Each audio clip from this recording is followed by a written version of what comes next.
Hello friends, आज के इस वीडियो में हम लोग देखेंगे कि अगर किसी कंपाउंड का आपको फीचर प्रोजेक्शन फार्मूला दिया हुआ है तो आप उससे बाउंड लाइन डायग्राम कैसे बना सकते हैं।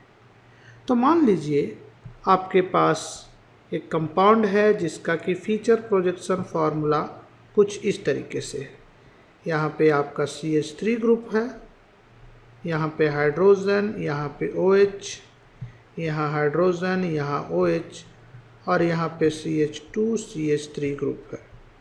और आपसे कहा गया कि इस कंपाउंड का बॉन्ड लाइन डायग्राम बनाइए।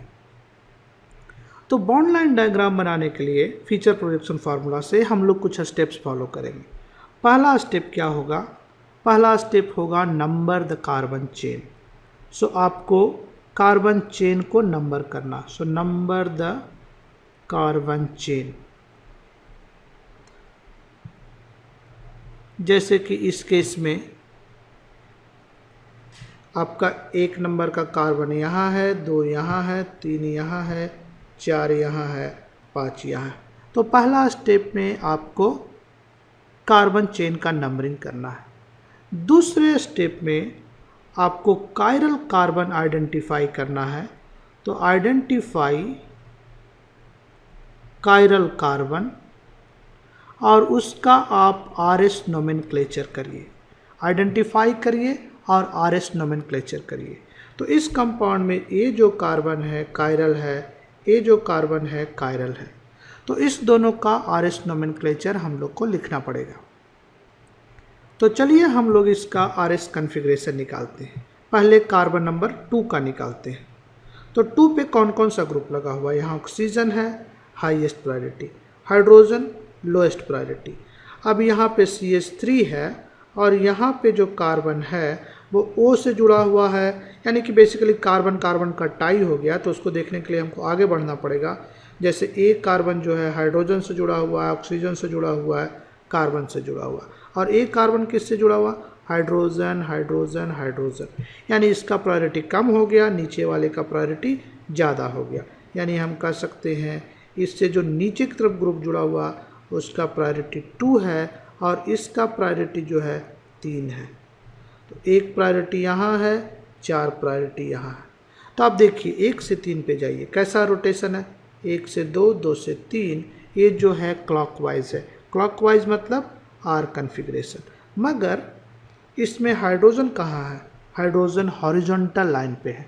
जैसा कि हमने पिछले वीडियो में भी कहा था कि हाइड्रोजन अगर हॉरिजॉन्टल लाइन पे हो तो कॉन्फ़िगरेशन को हमको रिवर्स करना पड़ेगा।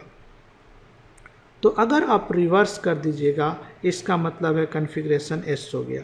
यानी कार्बन नंबर 2 पे जो कॉन्फ़िगरेशन है वो S कॉन्फ़िगरेशन है। अब कार्बन नंबर 3 की बारी आई। तो कार्बन नंबर 3 पे फिर से हम लोग प्रायोरिटी ऑर्डर डिसाइड करेंगे। 1 नंबर इसको मिलेगा और ऊपर वाले को फिर से 2 नंबर मिलेगा, क्योंकि जो सिचुएशन पहले था वही सिचुएशन अभी भी है। आप चाहे तो डिसाइड कर लीजिए। जैसे इस कार्बन से जो ग्रुप जुड़ा हुआ है, यहाँ पे कार्बन जुड़ा हुआ है और यहाँ पे भी कार्बन जुड़ा हुआ है। तो इस दोनों में हमको प्रायोरिटी डिसाइड करना है। इस कार्बन से क्या क्या जुड़ा हुआ? एक हाइड्रोजन, दूसरा हाइड्रोजन, तीसरा कार्बन। मगर इससे क्या क्या जुड़ा हुआ? इससे जुड़ा हाइड्रोजन, कार्बन और ऑक्सीजन। तो ऑक्सीजन का पहले आएगा प्रायोरिटी, यानी ऊपर वाले ग्रुप को हम 2 प्रायोरिटी देंगे, इधर नीचे में 3 हो जाएगा और हाइड्रोजन को 4 प्रायोरिटी मिलेगा। 1 से 2 पे जाइए, 2 से 3 पे जाइए, तो आपको कुछ ऐसा कॉन्फ़िगरेशन या रोटेशन ऐसा मिलेगा।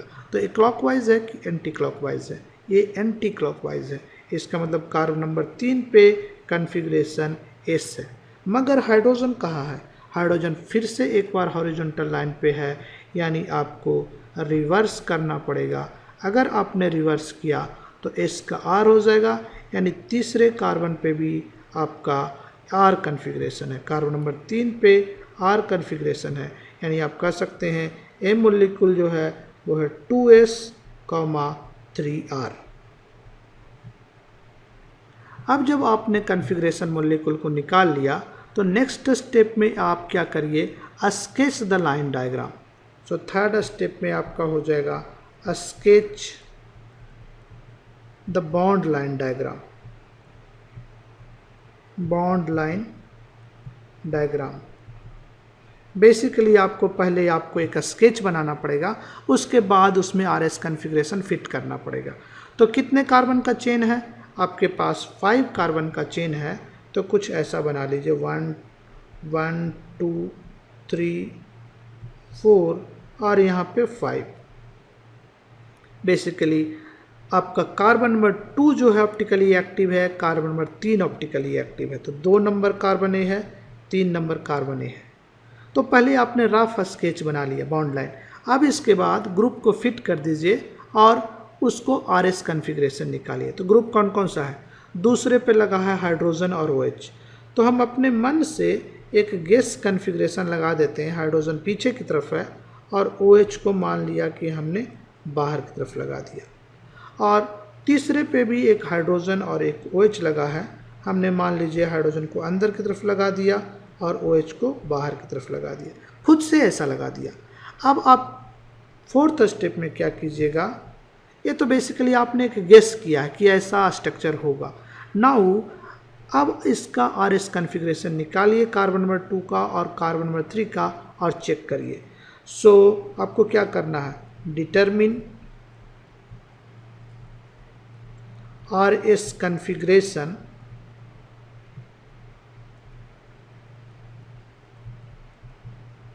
And verify.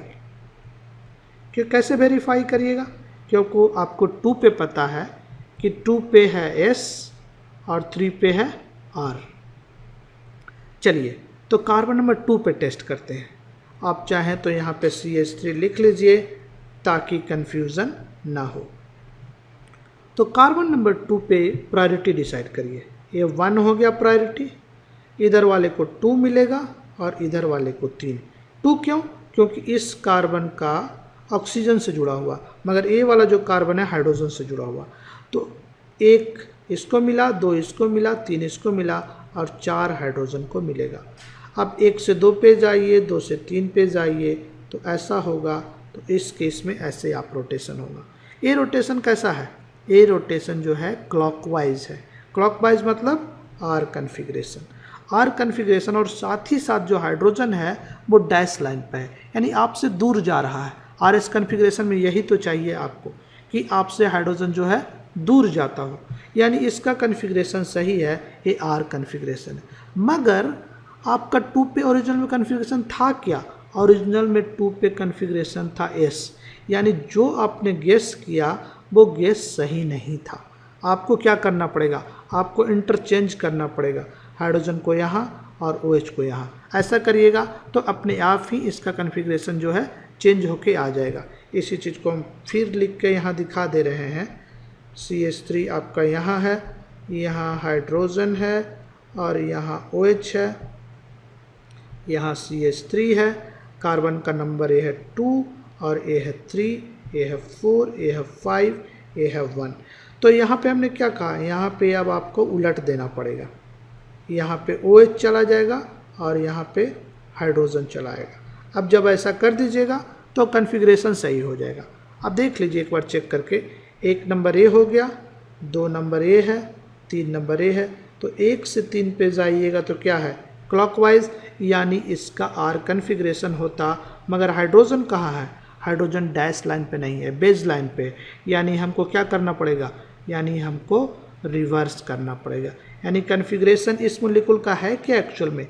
3S, यानी कार्बन नंबर जो 3 है उस पे S कॉन्फ़िगरेशन अब आ चुका है। अब हम लोग ये कार्बन नंबर 2 है, बेसिकली ये 2 नंबर कार्बन पे S कॉन्फ़िगरेशन आ चुका है। अब हम लोग कार्बन नंबर 3 को टेस्ट करते हैं। तो 3 पे कौन कौन सा ग्रुप लगा हुआ है? ये 1 ग्रुप होगा और इधर साइड में जाइएगा तो एक कार्बन से एक ऑक्सीजन लगा हुआ, बेसिकली इस दोनों में टाई है, एक यहाँ कार्बन है, एक यहाँ कार्बन है। तो यहाँ जो कार्बन होगा किस किस से जुड़ा? यहाँ पे 2 हाइड्रोजन होगा जो कि नहीं दिख रहा, और यहाँ पे एक कार्बन होगा। सो यहाँ पे एक हाइड्रोजन है, यहाँ पे एक हाइड्रोजन है और इधर साइड में यानी एक कार्बन हाइड्रोजन हाइड्रोजन कार्बन से जुड़ा हुआ। मगर ये वाला जो कार्बन है किस किस से जुड़ा हुआ? इधर साइड में कार्बन, एक साइड में हाइड्रोजन, एक साइड में ऑक्सीजन। तो बेसिकली इस दोनों में अगर कंपेयर करें तो इधर वाले को ज़्यादा प्रायोरिटी मिलेगा, इसको हमको 2 प्रायोरिटी नंबर देना पड़ेगा। एक तो इसको दे चुके हैं, इसको 3 मिलेगा और हाइड्रोजन पीछे हैं ही 4 मिलेगा इसको। तो 1 से 2 पे जाइए, 2 से 3 पे जाइए। आपका रोटेशन कैसा है? क्लॉकवाइज रोटेशन है, यानी कि इसका कॉन्फ़िगरेशन आर हुआ। यहाँ पे क्या आपको रिवर्स करना पड़ेगा? नहीं करना पड़ेगा। क्यों? क्योंकि 4 नंबर पहले से ही पीछे है आपसे, यानी डैश लाइन पे आपसे दूर जा रहा है, तो कोई रिवर्स नहीं करना पड़ेगा, नो रिवर्स। यानी कि कार्बन नंबर 3 पे जो कॉन्फ़िगरेशन यहाँ दिख रहा है वो आर कॉन्फ़िगरेशन है। और आपको चाहिए क्या था? आपको चाहिए भी था तीसरे पे आर कॉन्फ़िगरेशन, यानी जो आपने गेस किया, ऐसा गेस किया, वो सही गेस था। यानी फाइनल मॉलिक्यूल का जो बेसलाइन स्ट्रक्चर होगा वो कुछ ऐसा हो जाएगा। यहाँ CH3 लगा हुआ है, यहाँ CH3 लगा हुआ है, यहाँ पे आपका OH ग्रुप आ गया, यहाँ पे H ग्रुप आ गया, यहाँ पे आपका H जो है डैश लाइन पे है और OH ग्रुप जो है बेस लाइन पे है। 1 2 3 4 5 कार्बन का ए चेन है और इसका ए स्टीरियोकेमिकल बॉन्ड लाइन डायग्राम है। तो इस वीडियो में आपने देखा कि आप कैसे आसानी से फीचर प्रोजेक्शन फार्मूला को बॉन्ड लाइन फार्मूला में कन्वर्ट कर सकते हैं। आपको क्या करना होता है? सबसे पहले फीचर प्रोजेक्शन फार्मूला में RS कॉन्फ़िगरेशन निकालना होता है, फिर उसके बाद आपको एक rough sketch bond line diagram का बनाना होता है और उसमें RS कॉन्फ़िगरेशन निकाल करके आपको वैलिडेट करना होता है।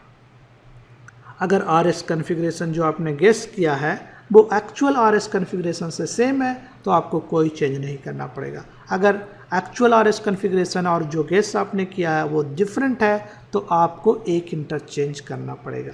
जब आप इंटरचेंज कर देंगे तो बॉन्ड लाइन स्ट्रक्चर जो है आपका सही हो जाएगा।